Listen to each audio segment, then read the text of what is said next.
amados irmãos, amadas irmãs, graça e paz.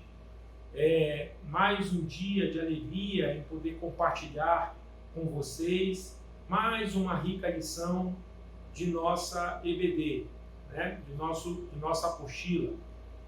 E o que nós vamos conversar hoje, né, é acerca da importância, relevância de guardar o Evangelho, né?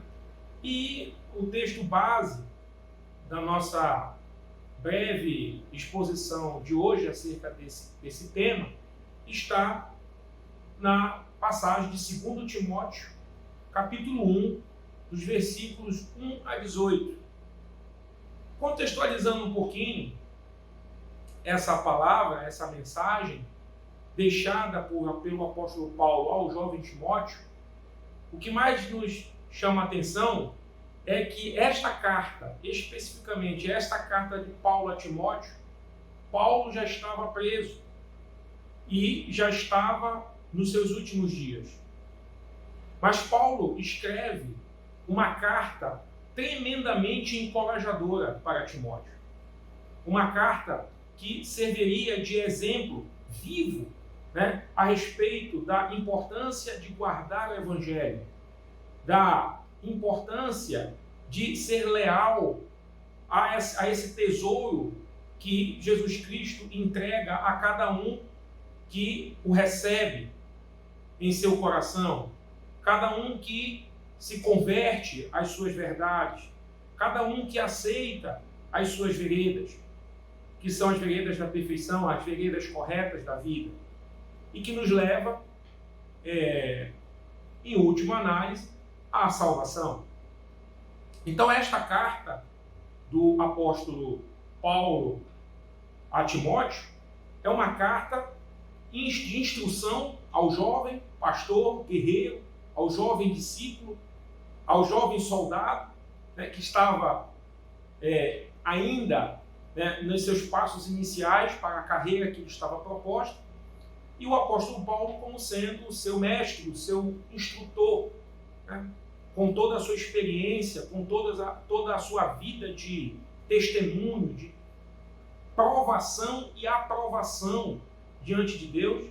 Paulo estava dotado de toda a autoridade dada pelo Espírito Santo para deixar, como sendo as suas derradeiras mensagens, últimas mensagens, antes do seu martírio, antes da sua morte.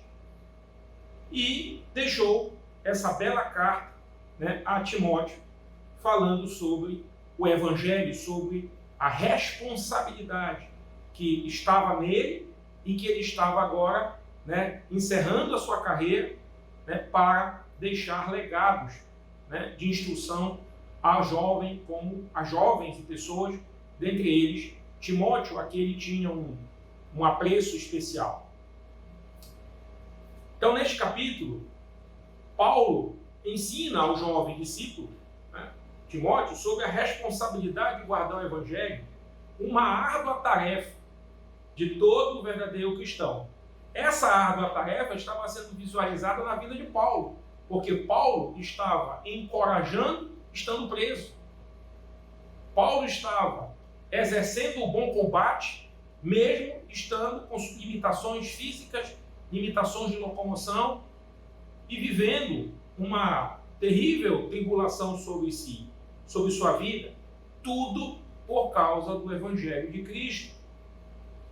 Inicialmente, para que a gente possa entender o contexto de guardar o Evangelho como um tesouro, como a palavra da vida, o legado de Jesus Cristo para qualquer cristão, não só de salvar a si mesmo, como aquele que aceita o Evangelho e tem convicção da sua salvação, mas também multiplicar esta graça através de uma vida de testemunho.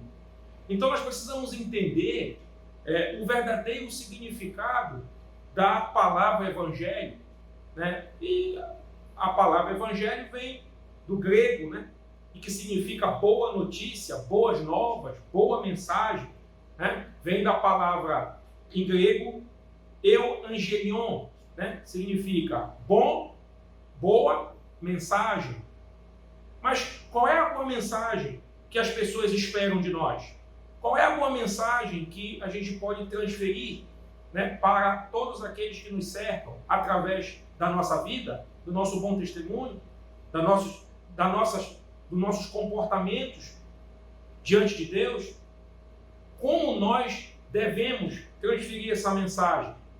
Muitas vezes, essa mensagem ela não é muito doce, né? Ela não é muito de dar coceira nos ouvidos, né? Tanto que o apóstolo Paulo advertiu Timóteo, né, na carta, de que muitos desafios ele enfrentaria, porque se levantariam contra ele rebeldes, pessoas totalmente fora do contexto da palavra, pessoas que estavam ali para satisfazer interesses políticos, interesses de grupo, totalmente alheios ao verdadeiro sentido do Evangelho.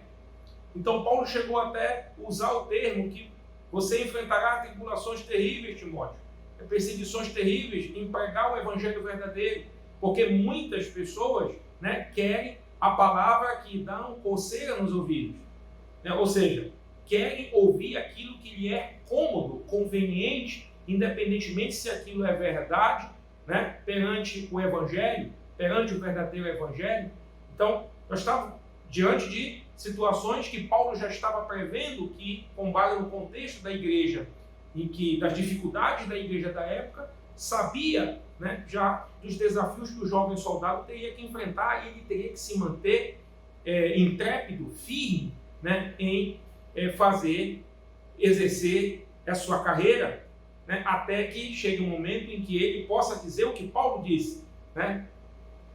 Combati o bom combate, encerrei a carreira e guardei a fé. A boa notícia, que é essa que é a verdadeira notícia, que deve ser dada, né, que é o Evangelho da salvação, o Evangelho que Jesus Cristo, né, morreu por nós para nos salvar, ocupou o nosso lugar naquele madeiro, mas ali ele não permaneceu, porque ele é ressurreto, ele é o nosso Deus vivo, verdadeiro, que tudo pode. Mas Jesus Cristo enfrentou todas as tribulações e desafios e cumpriu a carreira que lhe foi proposta, cumpriu com determinação e obediência aquilo que lhe foi proposto. É o que nós temos que também ser, como Cristo. Temos que seguir o Mestre, né? Seguir os ensinamentos de Jesus. Isso é ser cristão. E o que Jesus fez? Pregou o Evangelho pela sua própria vida.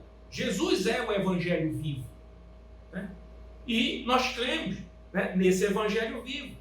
Ainda que não vivemos a época de Cristo, como os apóstolos viveram, que viram, conversaram com Ele em carne e osso, estiveram com Ele, passaram dificuldades com Ele, comeram com Ele, né? Mas nós, por fé que temos neste Deus Todo-Poderoso, Cristo ressurreto, nós continuamos firmes na carreira, a mesma carreira que foi proposta aos apóstolos, né?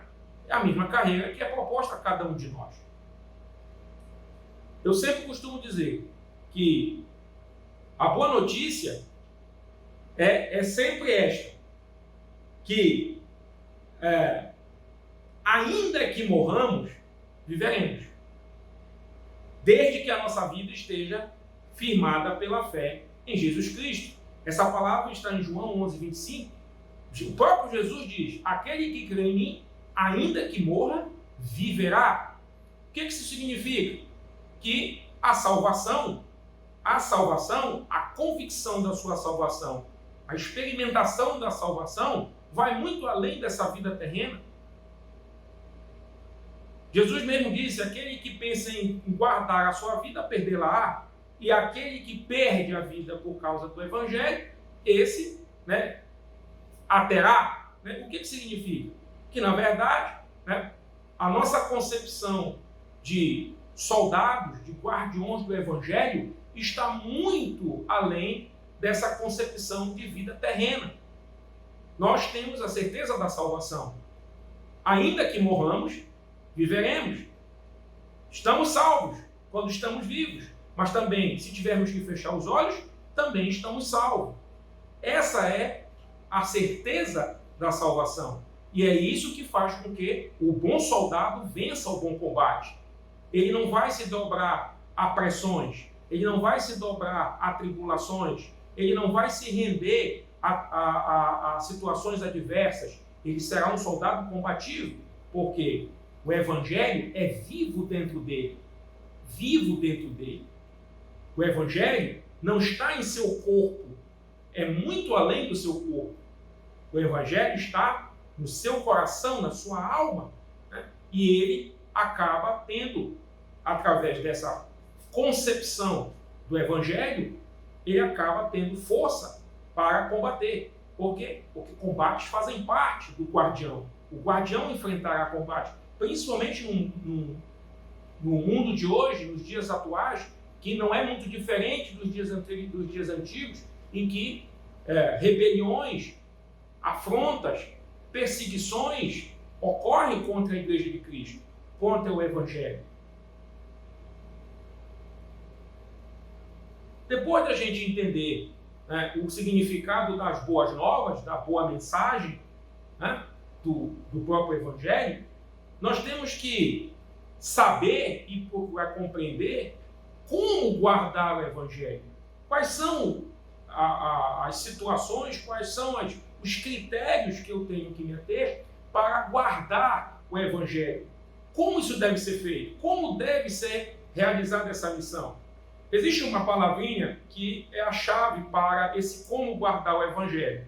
Essa palavra que eu escolho chama-se zelo. Nós temos que ser zelosos com a palavra de Deus. O zelo é um guardar, ao mesmo tempo que dotado de racionalidade, mas ele é ao mesmo tempo dotado de força, de energia, dotado de intrepidez, de coragem, de firmeza, né? Porque o zelo muitas vezes requer firmeza, requer que nós possamos usar o que nós chamamos a nossa força espiritual, dada através do Espírito Santo. Nada podemos fazer se não fizermos com base no Espírito Santo de Deus. E para que nós possamos fazer dessa maneira, nós temos que buscar em Deus, através do alimento diário da sua palavra, através da comunhão com o Senhor, nós nos fortalecemos para alcançar esse grau de intrepidez necessária para combatermos as atribulações da vida, as afrontas do mundo contra nós que somos guardiões do Evangelho. Deus confia o seu ministério, né, às pessoas zelosas. Deus gosta de pessoas zelosas. Deus escala soldados zelosos. É um requisito indispensável para que você possa se colocar na linha de frente de combate. Porque o zelo parte da ideia de que você é confiável. Quando você zela por algo, é porque você é leal, porque você tem confiabilidade necessária para enfrentar tudo e todos em nome da proteção daquilo que você tem como importante, porque você zela por aquilo. E isso é o que nós chamamos o zelo pelo Evangelho. E o zelo pelo Evangelho requer duas atribuições. O zeloso ele é identificado com duas características importantes. O zeloso obedece, assim como o zeloso é corajoso, ele combate, ele é combativo. Então nós temos em Mateus 5,19 a importância da obediência como sendo um critério para esse guardião zeloso, né? Para este cristão zeloso da palavra que lhe é confiada, a palavra da salvação, a palavra da esperança, a boa mensagem, as boas novas, né? Que é Cristo Jesus. A outra característica do zeloso é ser combativo. O combate, aquilo que Paulo, né, quando encerrou a sua carreira, porque ele disse, combati o bom combate. Paulo era combatente. Paulo era um típico combatente. Por quê? Porque ele era zeloso pela palavra. Na verdade, curiosidade sobre Paulo, né? Nós não temos tempo de aprofundar muito aqui agora essas curiosidades sobre o apóstolo Paulo, mas há estudos, né, que concluem que Paulo é o homem certo na hora certa para desenvolver o que ele desenvolveu em nome de Cristo Jesus. Então, Jesus escolheu o homem certo para a hora certa. A palavra da salvação, o reino, o evangelho do reino, precisava chegar aos gentios. Paulo era um homem que estava já qualificado para isso, em termos físicos, em termos humanos, ele era qualificado. Ele era romano, ou seja, ele tinha o que nós chamamos hoje de ele era binacional, né? Porque ele era cidadão romano e com base ele mesmo relatou em uma das suas tribulações na palavra, né? Quando o centurião romano foi chicoteá-lo, né? Ele usou da sua cidadania romana como uma prerrogativa para não poder ser chicoteado sem que pudesse ser primeiro julgado, né? E aí o centurião romano chegou com ele e disse assim: mas olha, eu sou romano, mas isso me custou uma boa quantia de dinheiro. E aí o apóstolo Paulo disse para ele: mas para mim não, porque eu recebi essa identidade, né? Eu recebi essa identidade porque eu sou, né, romano por, vamos dizer, natureza, por berço, né? Eu não precisei comprar essa cidadania romana como você, né? E aí o centurião ficou perplexo e surpreso, né? Porque Paulo diz: eu sou romano por direito, eu não adquiri a cidadania romana por comprá-la, eu sou por direito. Então, você observa que Paulo tinha certas atribuições que lhe qualificavam, né, para cumprir a missão que Jesus estava já propondo para ele, que já estava proposta essa missão para a vida do apóstolo Paulo. Mas Paulo precisava passar por uma transformação interior, né? Quando ele teve o contato com Jesus, né, no caminho de Damasco, né? Então Paulo passou uma situação difícil em que ele perdeu a visão por alguns dias, né? E a Bíblia não conta aqui, não entra em detalhes em como que foi essa experiência de Paulo nesse deserto em que Jesus o colocou propositadamente porque precisava tratá-lo e aprová-lo, capacitá-lo para a missão que estava proposta a ele. Então, Paulo era um homem certo na hora certa, né? Então a gente observa em todas a história, né, contada na palavra do apóstolo Paulo, era muito zeloso, né? Ele era tão zeloso que, né, antes de ele começar o seu ministério cristão, Paulo, por ser zeloso, né, às leis judaicas, né, ao costume judaico, né, o que Paulo fazia? Prendia, ia às cidades, amordaçava os cristãos, né, chicoteava os cristãos por zelo. Mas Paulo ainda não conhecia a Cristo, né? Quando Paulo passou a conhecer a Cristo, Paulo entendeu, né, que todo o seu zelo e a sua energia estava sendo direcionada para um caminho errado. E aí, quando ele direciona por meio da palavra de Cristo na vida dele, que foi impactante naquele momento em Damasco, Paulo se torna um homem de extrema importância para Deus. Tanto que Paulo, né, chegou a ir até Roma e levou a palavra aos gentios em Roma, né? Paulo enfrentou grandes desafios, mas Paulo também usou de suas habilidades conquistadas lá antes para poder instrumentalizar ou potencializar o que precisava ser entregue ou desenvolvido ou mesmo concretizado, né, em Roma, cumprindo a sua carreira, combatendo o bom combate. Então Paulo foi obediente, porque ele era zeloso, então ele foi obediente. Em nenhum momento Paulo deixou de cumprir aquilo que Jesus determinou. Paulo, te importa que vás levar a palavra a Roma, aos gentios. E Paulo cumpriu, com todas as dificuldades que nós conhecemos, as tribulações, as lutas, as afrontas, né? Tudo. Mas ele obedeceu. Eu preciso cumprir a carreira que me foi proposta. E Paulo foi combativo. O combate, né, a importância do homem combativo, do cristão combativo em prol do Evangelho. Nós não devemos combater as coisas que não têm valor nenhum. Nós devemos concentrar todas as nossas forças de combate para algo que realmente nos importa. O que nos importa? O Evangelho, a palavra de Deus. Isso é o que nos importa. Cumprir a nossa carreira, né, para que nós possamos ser zelosos e recebermos ao final a coroa, né, que nos aguarda. Foi o que Paulo, né, disse que estava lhe aguardando, né, a coroa, né, por todo o seu trabalho, seu belo trabalho, né, feito como um bom soldado, a sua condecoração. A sua condecoração é o céu. E nós temos que ter essa convicção.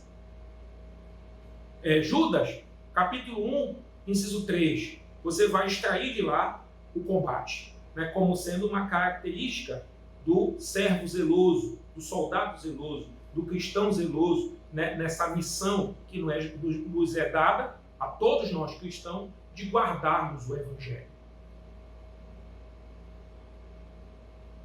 O Evangelho genuíno, né, aquele Evangelho que nós chamamos puro, verdadeiro, um Evangelho que não recebe ruídos, né, do mundo, de interesses ou de filosofias vãs do mundo, né, de ideias humanas, de normas ou criacionismos humanos, né, estudos, teorias humanas, né, que vêm a poder contaminar ou comprometer a integridade do Evangelho. Nós temos como identificar o verdadeiro Evangelho. Paulo ensinou a Timóteo, falou: Timóteo, existem características para que você possa identificar o verdadeiro Evangelho. Não fuja dessas características. Pregue o Evangelho dentro todas essas características que eu vou te dizer.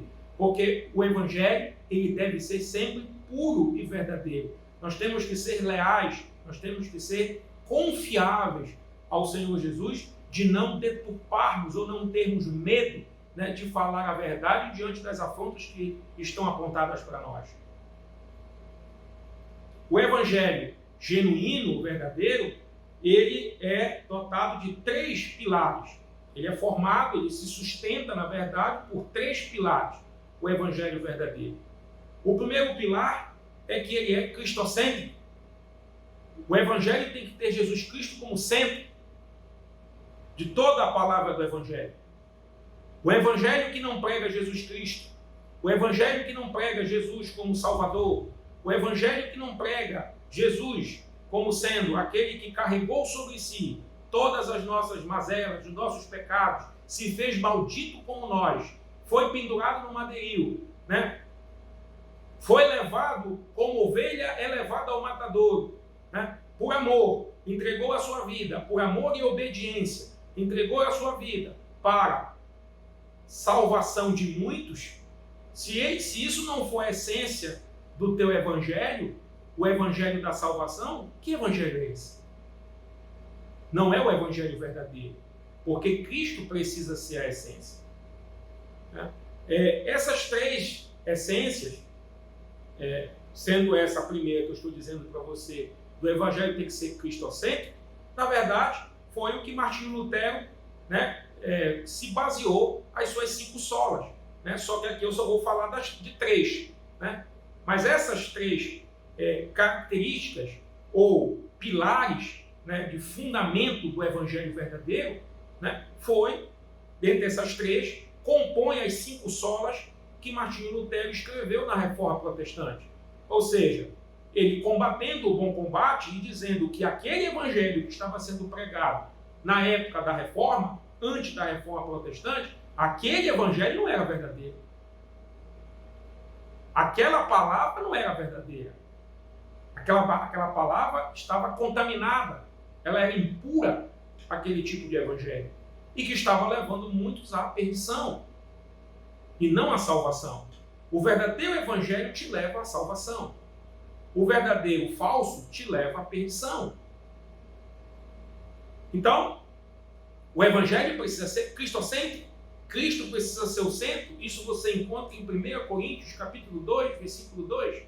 Depois você, se quiser ler com calma, o Evangelho tem que ser cristocêntrico. Se Cristo não for a essência, se Cristo não for o centro da tua vida e do Evangelho, esse Evangelho não é verdadeiro. A segunda pilar, né? A salvação pela graça.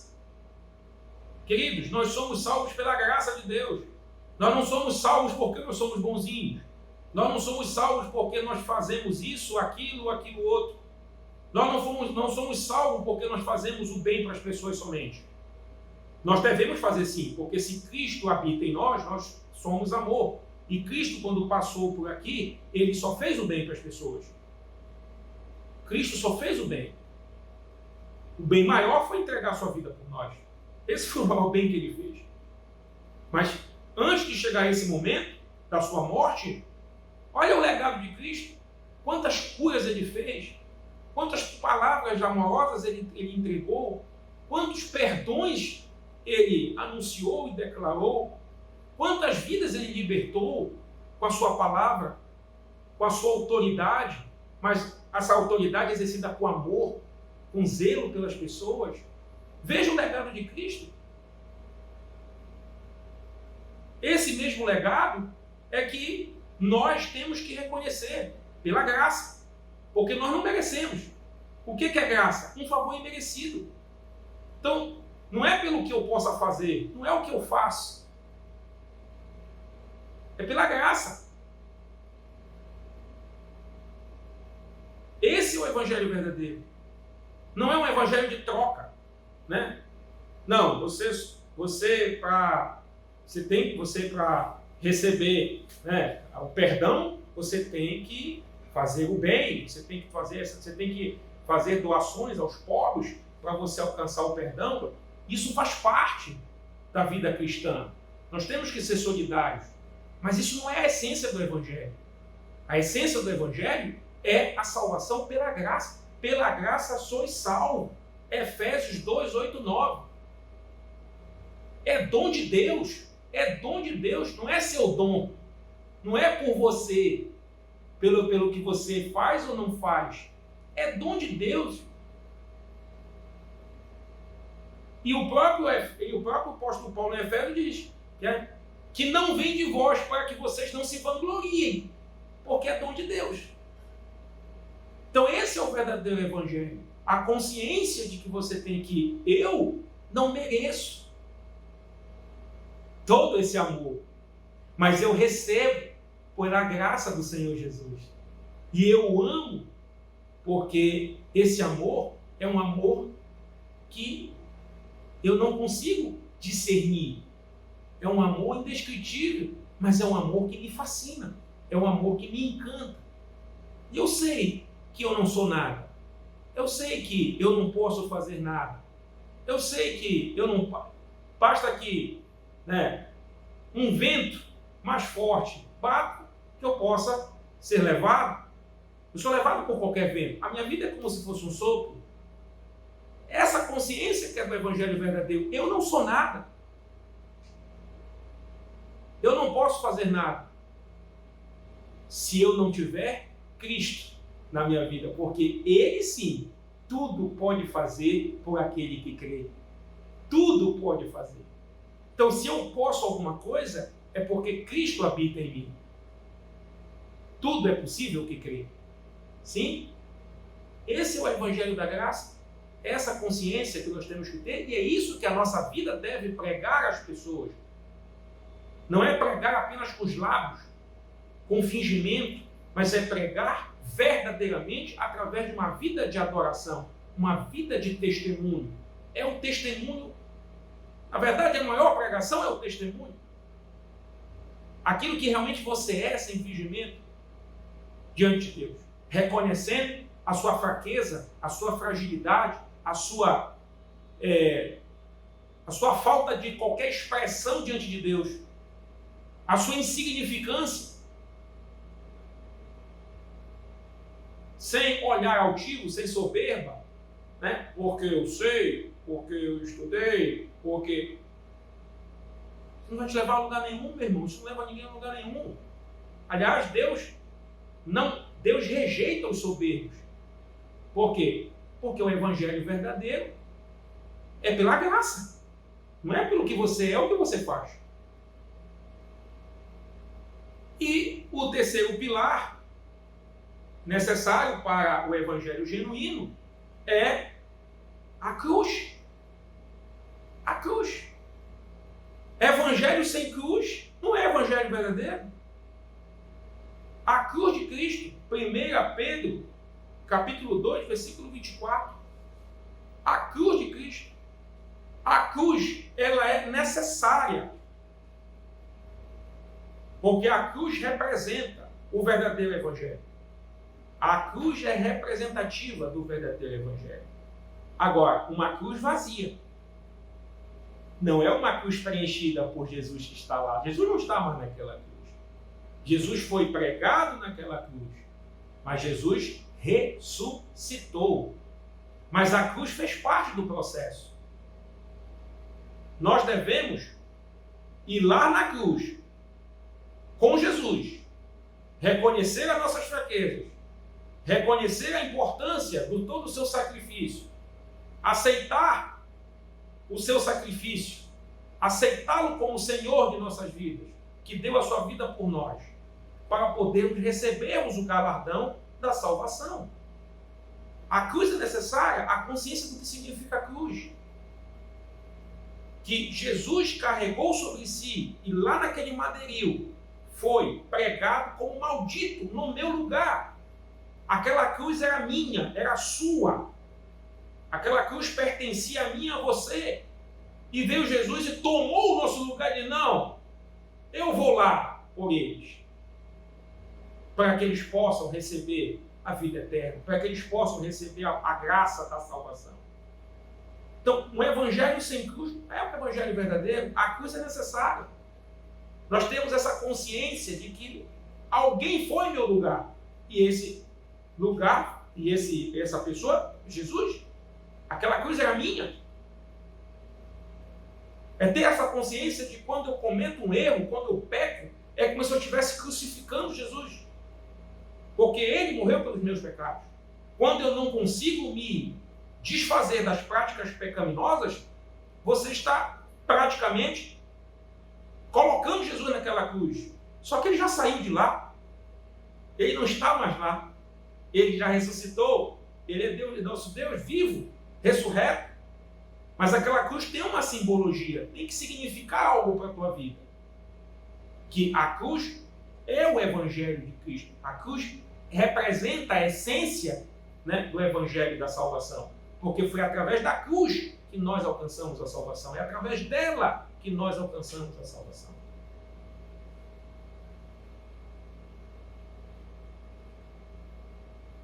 Quanto ao porta-voz do Evangelho, nós, né, do Evangelho verdadeiro, esse Evangelho que está nesses três pilares, cruz, graça, salvação, né? Cruz, graça, salvação, cristocentrismo.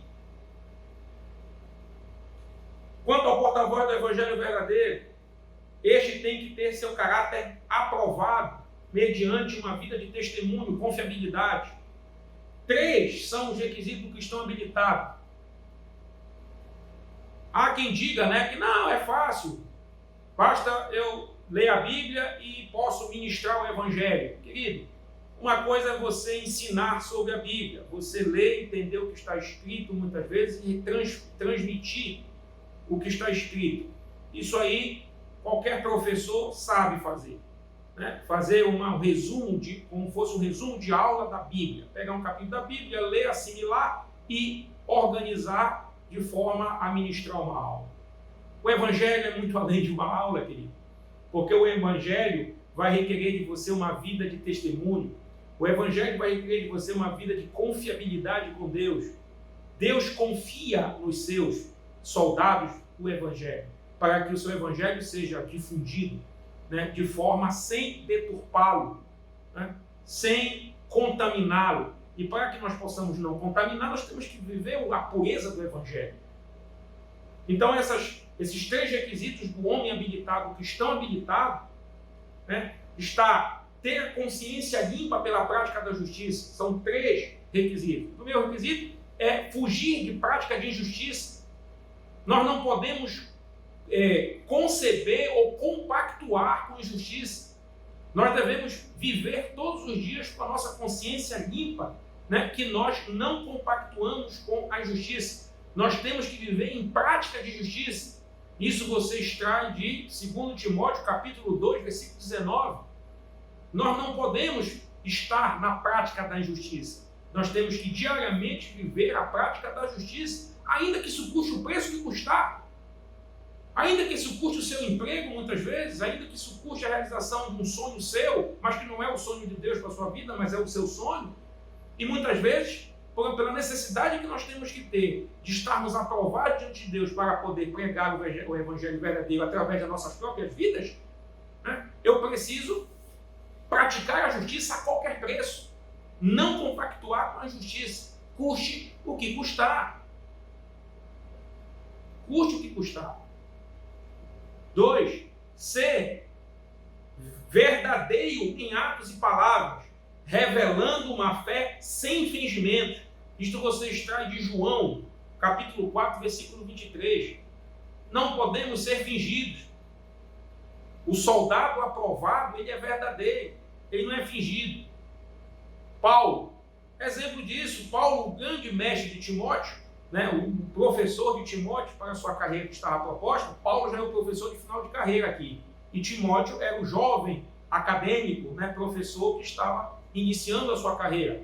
Mas tinha um excelente mestre, o apóstolo Paulo, aprovado, provado, né, que estava lhe passando as recomendações necessárias para que ele possa desenvolver um evangelho verdadeiro, para que ele possa ser um verdadeiro guardião do evangelho como Paulo foi. Em nenhum momento, se você pegar todo o livro de Atos, Romanos, né, toda a trajetória do apóstolo Paulo, você pode ver que ele, todas as vezes que ele apanhou por ser verdadeiro. Paulo não media palavras. Paulo não se preocupava a agradar A ou B. Esse é o evangelho sem fingimento. Eu não preciso agradar A ou B. Eu não tenho que agradar. O único que você tem que agradar é o seu Deus. Jesus é este que você tem que agradar. O seu compromisso é com Ele, porque você foi levantado por Ele. Ele te escalou para que você possa cumprir a missão do Evangelho. É Ele quem escala. Ele é o nosso comandante maior. Então, eu preciso ter lealdade com Ele, não com os outros, porque eu preciso agradar A ou B, porque eu não posso falar certos assuntos, mesmo que são assuntos que estão na palavra, que precisam ser difundidos e pregados para a capacitação do seu povo, para o melhor aprendizado do seu povo, para poder tirar o povo da cegueira espiritual. Eu me calo. Não, porque este assunto não é no atual cenário político que vivemos, né? Não, porque esse assunto aqui vai soar, não vai ficar bem, muitos irmãos podem se desgostar e sair da igreja. Que é isso, meu irmão? É um evangelho sem fingimento, é um evangelho verdadeiro, é um evangelho intrépido. Por quê? Porque o nosso compromisso não são com as pessoas que querem coceirinhas no ouvido. O nosso compromisso é com a verdade do evangelho. Doa a quem doer. Doa a quem doer. Essa é a realidade. E 3, que tem a ver com o item 2, né? Que tem a ver com essa segunda característica do evangelista, do guerreiro, do guardião do evangelho, né? Ser corajoso. Nós temos que ter coragem para dizer a verdade do evangelho, coragem para enfrentar o que tiver que enfrentar pela verdade do evangelho. Todos os homens e heróis que nós vimos como herói na Bíblia, né? Eles eram corajosos. Os profetas, muitos morreram de forma tão trágica como mártires, mas eles foram leais e verdadeiros eles foram corajosos. Enfrentaram reis, imperadores, mas não negligenciavam a verdade. Ainda que sabia que aquele imperador tinha o poder nas mãos, né, de matá-lo, porque não gostava ou não gostaria de ouvir o que estava ouvindo, mas precisava ouvir, porque a palavra não pode ser negligenciada, a verdade não pode ser negligenciada. Então, os perigos, claro, esses profetas, né, Isaías, os próprios apóstolos, os discípulos de Jesus, quase a totalidade deles tiveram mortes, foram martirizados, né, em dizer a verdade. Né? Paulo, por exemplo aqui, estava à véspera da morte, né, por pregar a verdade aos gentios, por não se render à cultura judaica da época, à política que estava contaminando o judaísmo, né, da época, a corrupção entre os sacerdotes da época, totalmente as verdades, né, as leis de Deus sendo corrompidas por costumes humanos, doutrinas humanas, corrompendo a palavra, corrompendo os mandamentos do Senhor, deixados a Moisés, e Moisés transferindo ao povo. Veja, então, esses homens passaram por perigos físicos e foram corajosos até o fim. Mas nós não falamos apenas aqui de perigos físicos. Hoje nós não temos apenas perigos físicos, né? Nós não temos necessidade de ser corajosos apenas em perigos físicos, mas nós temos que ser corajosos em chamados perigos ideológicos. Perigos ideológicos, perigos doutrinários. Muitas vezes temos medo de não ser aceito em determinado grupo social. Isso é uma questão de doutrina. Isso é o chamado perigo doutrinário, para eu ser aceito em determinado grupo social de meu interesse. É um exemplo, tá, pessoal? É apenas um exemplo. Não, a doutrina mais, vamos dizer, suave, né, em que não vai gerar tanta polêmica dentro da igreja, né? A igreja vai se manter com seus membros, né, sem precisar sair nenhum membro da igreja, ou seja, coceirinha nos ouvidos. Esse não é o verdadeiro evangelho. E esse não é o verdadeiro combatente, o verdadeiro soldado preferido de Jesus. Porque o soldado preferido de Jesus é um soldado corajoso. No Antigo Testamento, né, o anjo do Senhor, com A maiúsculo, aparecia a Josué e dizia: coragem, Josué. Coragem, Josué. Né? É o mesmo anjo que apareceu para Paulo na prisão e disse: coragem, Paulo.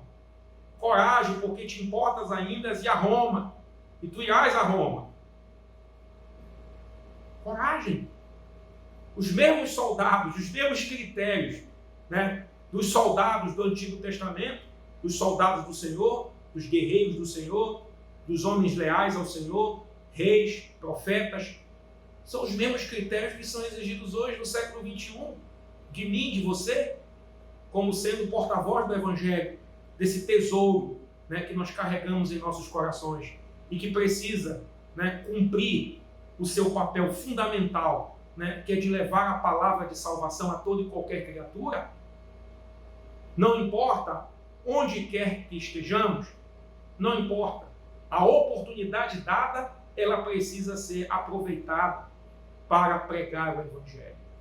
Sem medo, sem restrições, sem ressalvas, porque o Evangelho precisa ser pregado na sua integralidade, ele sendo verdadeiro, para agradar o coração de Deus e não o coração dos homens.